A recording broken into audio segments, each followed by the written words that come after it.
Hola, el tema que abordaremos en esta sesión es desde la fundación de Roma a la ley de las 12 tablas. Para iniciar, vamos a abordar la fundación de Roma. Según historiadores y poetas legendarios, establecen de que tres pueblos formaron a Roma. Uno de ellos es de origen latino, rumenses, cuyo jefe era Rómulo; otro era de raza sabina, los titienses, con su jefe Tacio; y los de raza etrusca, que son los lúceres, cuyo jefe tenía el título de Lúcumo. Estos se reunieron a la orilla de izquierda del Tíber y fundaron Roma. Pasaremos a estudiar la organización social y político de Roma. Dice que Roma estaba dividida en 10 curias que comprendía cada una un cierto número de gentes. La curia era una división artificial, pero la gens era un grupo natural formado sobre la base del parentesco. Cada gens comprendía el conjunto de personas descendientes por línea de varones de un autor común. A la muerte de estos, sus hijos se convertían en jefes de familias distintas. Estas familias conservaban el distintivo de su común origen. Cada familia estaba puesta bajo la autoridad de un jefe llamado pater familia. Estos patres y sus descendientes componen las gentes de las 30 curias primitivas y forman la clase de los patricios, llamados también patrici, constituyendo una nobleza de raza, y solo ellos podían participar en el gobierno del Estado, gozando de todos los privilegios del ciudadano romano. También tenemos a los clientes. Los clientes eran las personas que estaban agrupadas bajo la protección del jefe, que era su patrón, creando derechos y deberes. El patrón debía a sus clientes socorro y asistencia, los defendía en justicia y les daba tierra para que la cultivaran. Por su parte, el cliente debía a su patrono abnegación, asistiéndole con su persona, siguiéndole a la guerra y aportando de su fortuna para pagar por su rescate en caso de cautiverio, para dotar a sus hijas o para pagar las multas a que el patrón fuese condenado. Eran órdenes recíprocas, enérgicamente sancionadas. De alguna de las partes no cumplirla era declarado sácer y podía ser muerto impunemente. Tenemos también a los plebeyos. Según los autores antiguos, el principio en Roma solo existían dos clases, los patricios y los clientes, y luego vino a sumarse una nueva clase de personas que son los plebeyos o la plebe, quienes ocupaban un rango inferior en la ciudad, ya que no tenían participación en el gobierno y no podían acceder a las funciones públicas y no podían casarse legítimamente con los patricios. El origen de la plebe es desconocido. Estos pudieron haber sido antiguos clientes independizados de sus jefes al extinguirse la gens de su patrón, o que hayan sido las mareadas de extranjeros venidos de los pueblos conquistados, que fueran demasiados para poder engrosar las filas de la clientela. Los vencidos de condición inferior aumentaron la muchedumbre de plebeyos, quienes no tardaron entonces en hacer que sus reclamos fueran escuchados, creando así la eterna lucha de clase entre patricios y plebeyos. Vamos a ver sobre la forma de gobierno. La forma de gobierno es monárquica, pero no una monarquía absoluta. El rey es una especie de jefe de una república aristocrática. La soberanía reside en las curias, quienes ejercen el poder en las asambleas o comicios, que se llaman las comitia curiata. El rey es elegido de una forma vitalicia y es conferido de autoridad suprema. Era a la vez jefe del ejército, sumo sacerdote y magistrado judicial, tanto para lo civil como para lo criminal. A su muerte y mientras es elegido un nuevo rey, el poder es ejercido por un interrex tomado del Senado.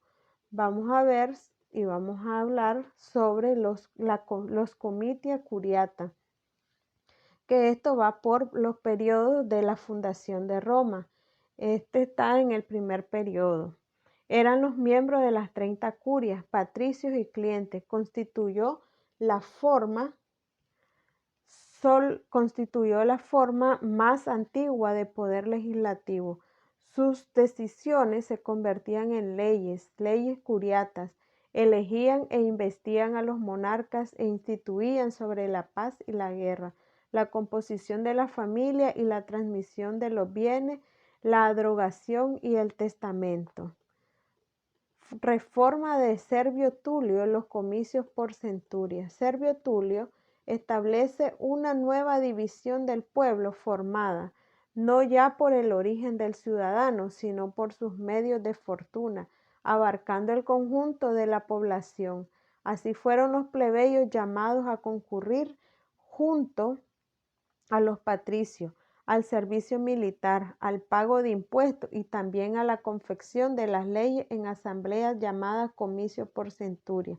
En el año 166, Servio Tulio divide a Roma en 4 regiones o tribus urbanas y a la campiña en un cierto número de tribus rústicas, sin distinción de orígenes. Esta división es solo geográfica y administrativa y comprende tanto plebeyos como a patricios. La república, los tribunos, concilios, plebis y los comicios por tribus. Al caer la monarquía en el 245, el rey fue sustituido por 2 magistrados patricios, elegidos por 1 año y con iguales poderes de cónsules. La autoridad religiosa es separada de los poderes civiles y confiada a un gran pontífice. Esto apenas favoreció a los plebeyos, quienes continuaron excluidos de toda magistratura, siguiendo una existencia de lo más calamitosa. Estos tenían que tomar dinero a crédito y no podían pagar. Estando sometidos a la pobreza extrema, se marcharon de Roma hacia el monte Aventino, y es así como lograron que los patricios le concederan ciertas concesiones. Logran tener 2 protectores de sus intereses, los tribuna pelvis, quienes eran plebeyos. Estos fueron declarados inviolables y tenían derecho al veto, pero podían oponer en Roma dentro de un radio de 1 milla en torno de Roma a las decisiones de los magistrados, cónsules y senados. De ahí nace la costumbre de convocar a la plebe en asambleas llamadas plebiscitos, que aunque no tenían fuerza obligatoria más que para ellas mismas, los patricios nunca asistieron a estos concilios pelvis. Esta forma dio inicio a una tercera especie de comicio, los comicios por tribus, comitia tributa, con preponderancia de los plebeyos, que contaban con mayoría de número a su favor. Así fue obtenida otra importante concesión de los plebeyos con una ley fija llamada la Ley de las 12 tablas. El Estado de Derecho antes de las 12 tablas, en el transcurso de los 3 primeros siglos de Roma, el derecho privado tiene su fuente única en los usos que estaban en vigor entre los fundadores de la ciudad y que han pasado por tradición de las poblaciones primitivas a la nación nueva. Estas son las costumbres de los antepasados mores mejorum. El pueblo tomaba algunas decisiones en los comicios por curia y por centuria, y parece que fueron votadas algunas leyes en esas asambleas. Pero bajo la monarquía nada de esto sucedió, solo a partir de la república es que aparecen leyes relativas al derecho público y criminal, pero nada puede decirse sobre el derecho privado. No hay documentos que puedan avalar su existencia. El jurisconsulto Pomponio refiere que Rómulo y sus sucesores hicieron votar ciertas leyes por las curias que bajo Tarquino el Soberbio, un cierto personaje llamado Papirio, las publica en una compilación llamada Jus Civili Patriamum, la cual no ha llegado a nuestros tiempos, y las leyes reales que quedaron en desuso después de la caída de los reyes. El derecho privado solo tiene por fuente en este periodo la costumbre. Después de muchas luchas de la plebe, los tribunos se hicieron los intérpretes de ellos, y luego de 10 años de espera, los patricios cedieron y se pusieron de acuerdo con el Senado y ordenaron la redacción y promulgación de una ley aplicable a las 2 órdenes Esta fue la ley de las 12 tablas. Los romanos quisieron asesorarse en el estudio de una legislación célebre, entonces la de Grecia, y para ello enviaron en el año 301 a 3 patricios a Grecia, en donde estaban en vigor las leyes de Solón y de Licurgo. Estos regresaron al cabo de un año trayendo consigo las leyes griegas. Hermodoro, desterrado de Éfeso, les ayudó en la tarea de confeccionar la ley de las 12 tablas. La ley de las 12 tablas al fin de la República. En este periodo los plebeyos obtienen lentamente lo que habían esperado, sin la ley de los decemviros, la igualdad con los patricios en derecho público como en derecho privado. Desde el año 309 el tribuno Canuleio obtiene tras largos debates el voto de la Canuleia, que permitió el matrimonio legítimo entre patricios y plebeyos. Esto resultó ser la mezcla completa de raza y la fusión de las órdenes. Así los patricios aceptan por fin que los plebeyos alcancen la más alta magistratura.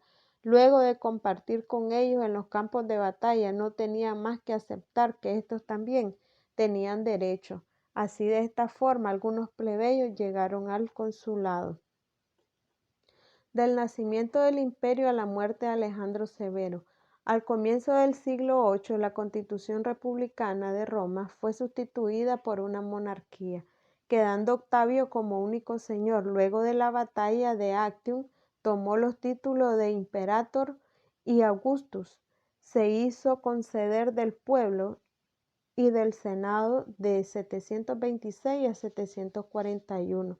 El poder proconsular que le invistió el mando de todos los ejércitos del imperio, la potestad tributicia que hacía su persona inviolable y le daba derecho al veto, todos los magistrados, la potestad censorial que le permitía completar el Senado y el poderío religioso.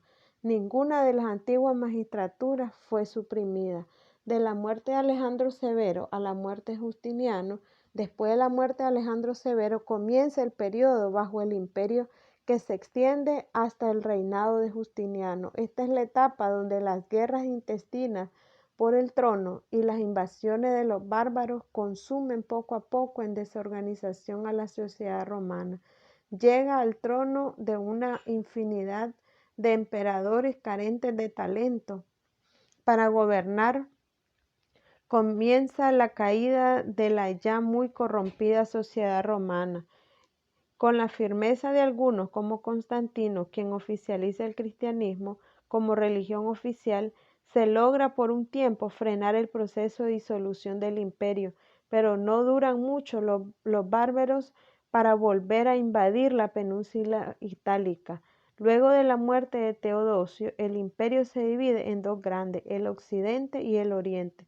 El imperio occidente desaparece en el 476 después de Cristo, invadido por los bárbaros. El de Oriente, situado en lo que hoy es Turquía, llamado Nueva Roma, vuelve a encontrar con Justiniano alguna prosperidad, pero Italia cae al fin en manos de los bárbaros, y luego de la muerte de Justiniano, el imperio del Oriente no es más que un imperio griego. Es todo en esta sesión de clase. Estarán contestando una prueba corta que tiene un valor de 1 punto. Gracias y nos vemos en la próxima sesión.